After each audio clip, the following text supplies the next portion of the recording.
Hi, Declan, you're very welcome. Well, thanks a million, Dermot. I hear there's a ceili on here tonight. There is, surely. Any chance of a seat? Ah, there is. There's a couple of boys here already now, so you'll have to squeeze yourself in. No bother. Well, anyway, I came into storytelling through a wee cottage outside Oma in Ferna. Did you ever hear of a man called Owen Smith? Well, Owen had a cottage. Not like this, it was a wee small toot of a thing. But this is a lovely two-storied house. Who owned the house, or could you tell us a bit about it? There was a wee man, he was Wee Niall, was his name. But, or a wee story about Niall. This is the sort of character he was. He wouldn't want to make a fuss, this boy, but there was a wee pub in Plumbridge, and he went down to the Plumbridge anyway. We called it the Plum. But he went into the Plum anyway, and he went into Pete's pub, Pete McCullough's. And there was a wee narrow pub, and Pete was renovating. He was, there was a big door at the back and big padlock and all. Health and safety and all was kicking in that time, you know, in around the 80s. And you know, they had a bit of bar, you know, you had to push the bar and try and get out, get it fire. So there were 5 or 6 workmen in renovating, with plastering the walls and putting in a new toilet and whatnot, and putting a new door. Neil came in in the middle of the day and he says, "Any pie?" Pete says, I have pie, surely. You want a pie? Aye, ordinary pie. Neil says, aye, an ordinary pie, sure.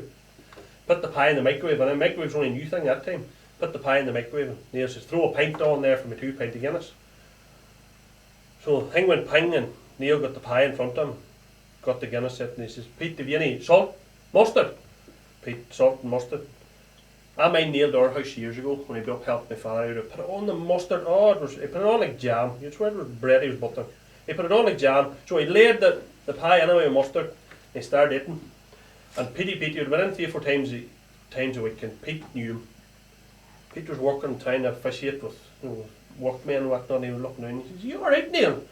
Aye, Neil was eating away. "I'm alright, And take a big swallow of the pint, you know. Pete says, "You sure you're alright, Neil?" "Ah, I'm alright. And he ate away. Half an hour passed anyway, and the workmen, they went on home. And says, "Pete, another pint there." Pete came over and he says, "You sure you're alright, Neil? Why quiet? Not like you to be so quiet, you know."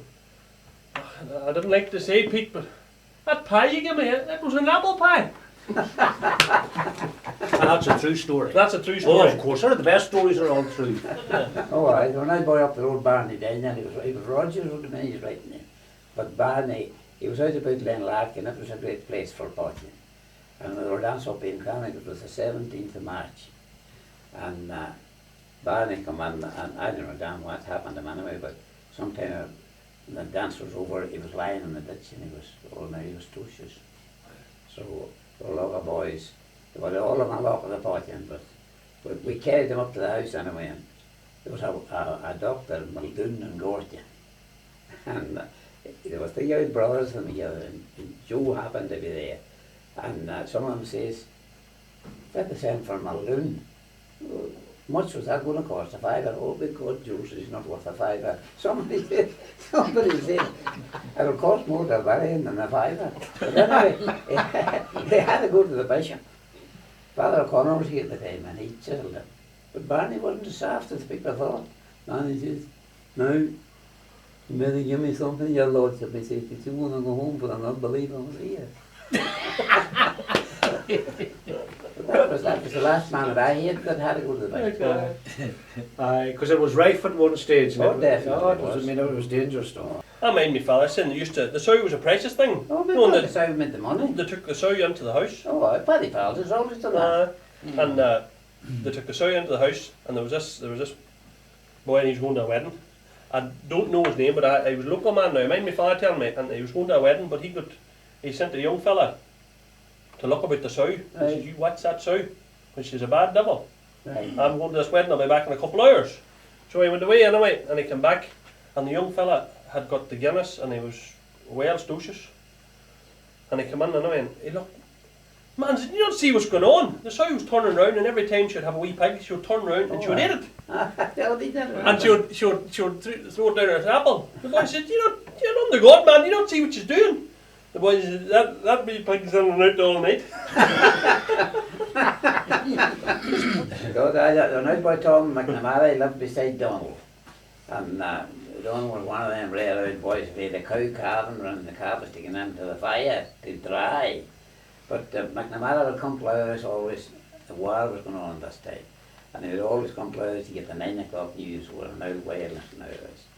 And he spoke, you know, damn it, he says, I had Donald in tea. And he says, he tells me the cow's calved. My father says, how do you know? Well, in Gambit, he says, there were that many slimes on him, he says, I didn't know whether it was him or the cow calf. After the calf was born, he just run into the fire to get it dried.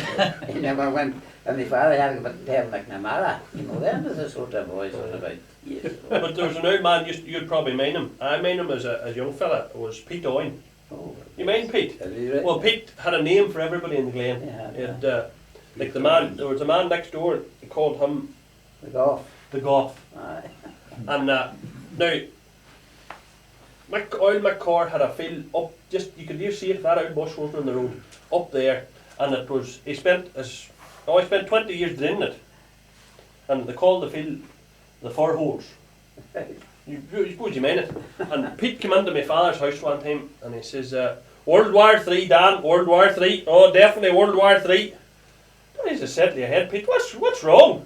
World War III. The Goths in the trenches. That meant he was up draining. Oh, aye. He was up draining with a spade. There was a boy down in Barn, that's why they call him Mickey Jamie, and he had a jar the same as there was a boy who used to come around inspecting pretties. You'd have got a grant or some side on these pretties. And he called Mickey Jamie McCord. He got us in McCord the day, you know. But Patsy, Core, he was going to Cookstown one day, he was gathering bags. And he said to Pete, will you go for a run? Oh, where are you going? I'm going to Cookstown. No, down hardly far enough, he says. He was always on Swineford to get a sail away some boy, Pete. Was your Pete's brother, was it Patsy? He'd be very tight with money. I would think so. John Pete. Patsy got a lift to my father one time. And up to him, and they thought they were stopping Gorgon and get a bite to eat. And Patsy said, I'll buy. You took me around home, I'll pay. So Daddy, he went into the cafe and he says, tea, bread, butter and an egg. Patsy jumps up, oh, no egg, no egg. He didn't want to pay for the egg. So maybe it's time for a tune. Seamus, do you know the Blackbird? That's anyway. Hey, would you give us a rattle of it?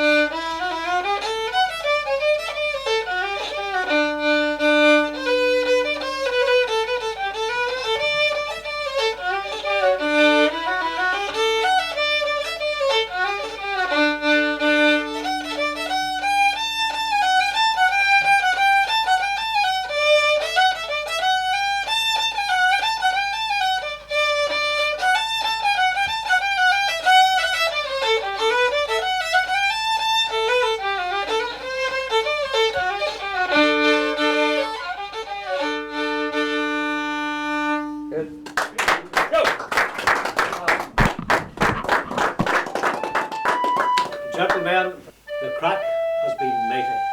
So, until we meet again, Good luck, see you later. Right.